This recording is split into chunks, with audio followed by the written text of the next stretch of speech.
Assalamu alaikum, dear students. Today we are going to discuss the last lecture of the wave optics, and we are going to discuss the lecture number 13. That's Moore's law. That's Moore's law. So Moore's law, it's the last lecture of this wave optics, and we will discuss it today. What's Moore's law? It states that the intensity of plane polarized light transmitted through analyzer varies as a square of angle between plane of transmission of analyser and polariser. देखो दो चीज होती है, मैंने इसे पहले भी कहा था। पोलराइजेशन में दो, एक तो हम प्लान पोलराइजर लाइट, पहले हमने अनपोलराइजर लाइट लगाई, तो अनपोलराइजर लाइट, ये अनपोलराइजर हम पोलराइड पर लगाए, तो पोलराइजर के बाद जो हम दूसरा पोलराइड यूज करते हैं, दैट इज कॉल्ड एनालाइजर। क्योंकि इसमें हम एनालाइज करते हैं कि कौन से वाइब्रेशंस प्रेजेंट हैं। You know that we restrict in polarization we restrict the vibrations of light only in one possible direction। ठीक है, अनपोलराइज्ड लाइट में जो लाइट होती है, जो इसकी वाइब्रेशंस होती है इलेक्ट्रिक एंड मैग्नेटिक फील्ड की, वो हर किसी डायरेक्शन में पॉसिबल हो सकती है। लेकिन जब हम उसी लाइट को पोलराइज करते हैं, तो पोलराइज्ड लाइट की जो वाइब्रेशन होती है वो एक ही प्लेन पर होती है। तो यहाँ पर हमने जो Moore's law, it states that अगर हमने जो दूसरा हम पोलराइड फिर यहाँ पर लगाते हैं, इसको हम एनालाइजर कहते हैं।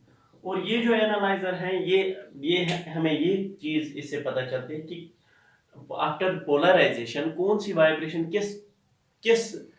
कौन सी वाइब्रेशन प्रेजेंट रही है, किस प्लेन पे वाइब्रेशन प्रेजेंट है। बाकी जो हमने वाइब्रेशंस को रोक दिया है, एक ही डायरेक्शन में हमने एक ही प्लेन पर वाइब्रेशंस को छोड़ दिया है पोलराइज्ड लाइट में, तो इसमें कौन सी डायरेक्शन प्रेजेंट है। और अगर हम चाहें तो एनालाइजर से हम वो वाली जो लाइट है जो पास हुई है, जो पोलराइज्ड लाइट है, इसको जीरो भी कर सकते हैं, क्योंकि हम perpendicular to that, for example अगर ये वाली वाइब्रेशन जा रही है, हमने पोलराइज ऐसे रखा, तो ये इसको भी स्टॉप करेगी। Result is zero intensity of light.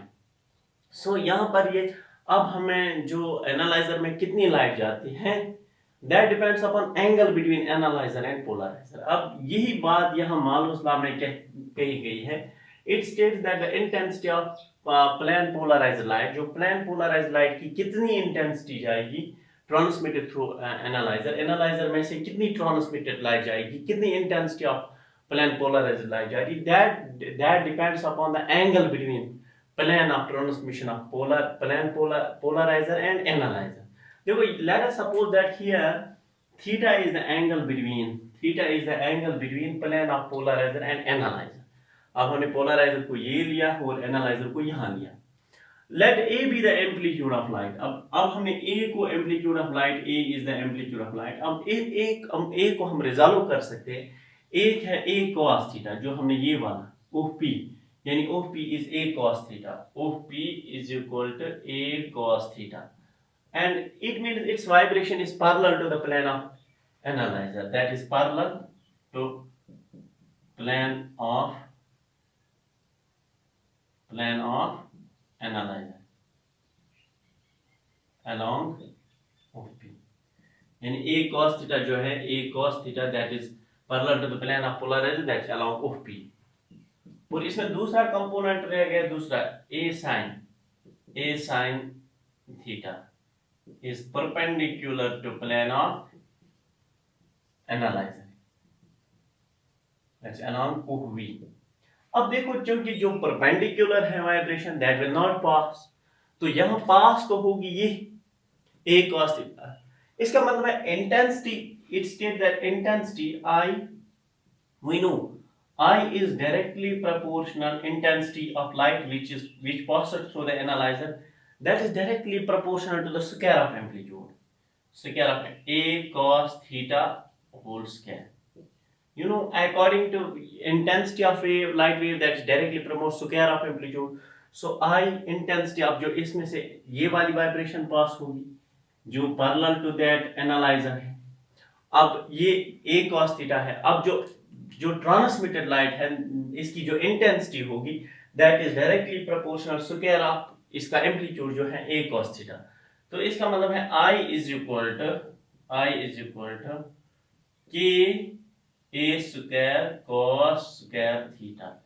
ये जो के ए स्क्वायर है that is I0, I is equal to I0 cos square theta, where I0, where we can say KA is equal to I0, KA is equal to I0, इसका मतलब है I is directly proportional to cos square theta, and this is the intensity of transmitted line through analyzer is directly proportional to the cos square theta, square of cosine of angle between plane of polarizer and analyzer. अब इसका मतलब है this proves that I intensity of transmitted light through the analyzer that is directly proportional to the cos square of theta, that is square of cosine of angle between plane of transmission of analyzer and polarizer. So यहाँ पर हम देखेंगे कि अगर 0 या 180 degree हुआ plane of transmission of polariser and analyser, अगर 180 degree या 0 फॉर थीटा 180 0 डिग्री और 180 degree, so I is equal to, ये तो यहां पर I0 के लिए I0 होगा, I is equal to I0, यानी maximum light is transmitted if the plane of if there is no angle between the plane of transmission of polarizer and analyzer. अब दूसरी बात ये है कि for I is equal to minus I0, तो इसमें भी maximum 180 और 0 पर maximum, और for 90 degree if plane analyzer and polarizer are at a 90 degree angle, then for 90 degree angle theta is 90.